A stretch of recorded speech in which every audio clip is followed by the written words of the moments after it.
The front door opened, triggering the bell and announcing that drinking down at the pub would have to wait a while longer. "Fuck," the artist whispered in the empty back room. "I'll be right there," she shouted. Rubbing her palms against her face to infuse herself with new energy, she thought of the worst possible tattoos that she might be asked to create. Lifeless ones that drained her. Something cute on a teen girl's ankle. A tribal band for a frat boy. Or a skull for one of the local chuds. "Fuck," she whispered again. A vision of a single ice cube melting away in her glass of bourbon filled her with both warmth and sadness. Warmth from the escape from the boredom of her life, and sadness because she knew that's all she really had to look forward to most nights. She shook off the negative thoughts and made her way to the front of the shop.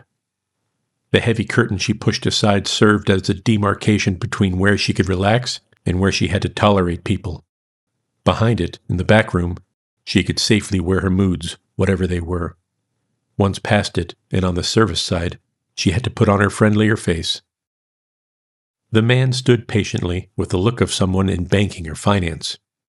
50s, lean and fit, clean cut, bland and conventional in his dress. He hadn't been in for months, but his presence now meant that something exciting had happened. Her mind leapt and whirred, while her body felt a surge of warmth starting at the center and radiating out. For an instant, she thought about how sweet her Jim Beam would taste later at the bar, but it could wait. "Well, good to see you again. Let's get to it," she said with a face and voice that she hoped hid her enthusiasm. With a slight smile, she waved him over to the work chair. "Tell me about it." She noticed that her voice was slightly higher than normal.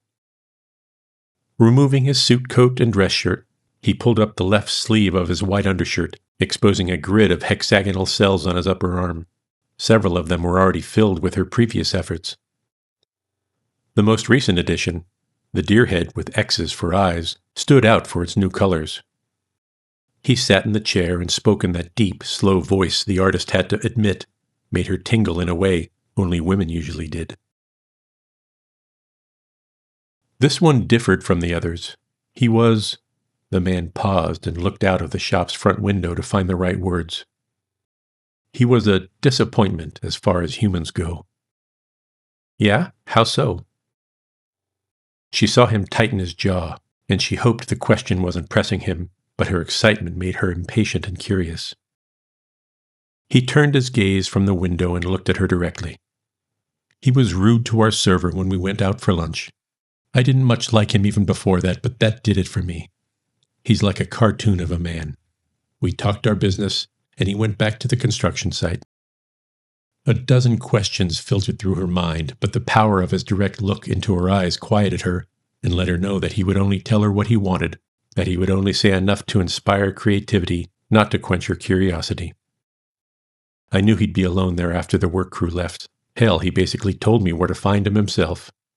I did it and left him right where he could be found as soon as someone comes in again. That won't be until tomorrow morning." "This was just a few hours ago?" the artist asked, leaning forward in her chair. "You're saying he's still laying there?" "Yeah. I haven't heard anything about it in the news yet." "That's fucking hot." Still leaning forward, she shifted in her seat. "You know they're going to want to question you about it."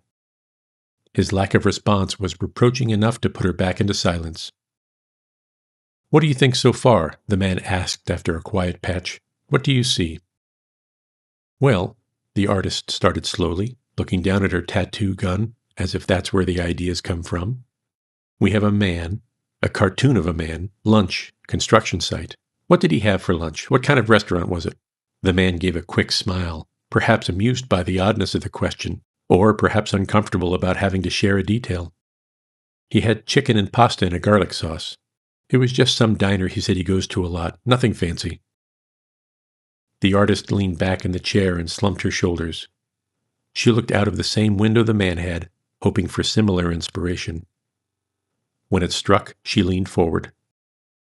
"So," she said and placed her hands on her knees, "I keep coming back to cartoon, chicken, and something from a construction site. I'm thinking a hammer. That has a nice clear shape to it. That sound like the highlights to you?" she asked. Cartoon, chicken, hammer? Very interesting. Let's go.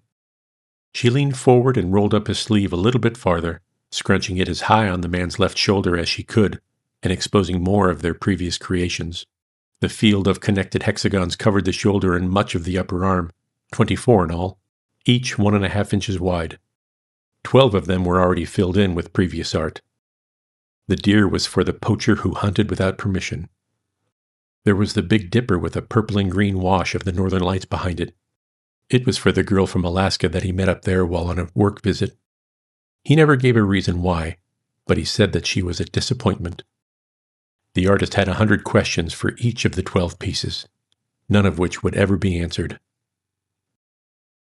The man didn't wince when she put the tattoo gun to his skin. He never did.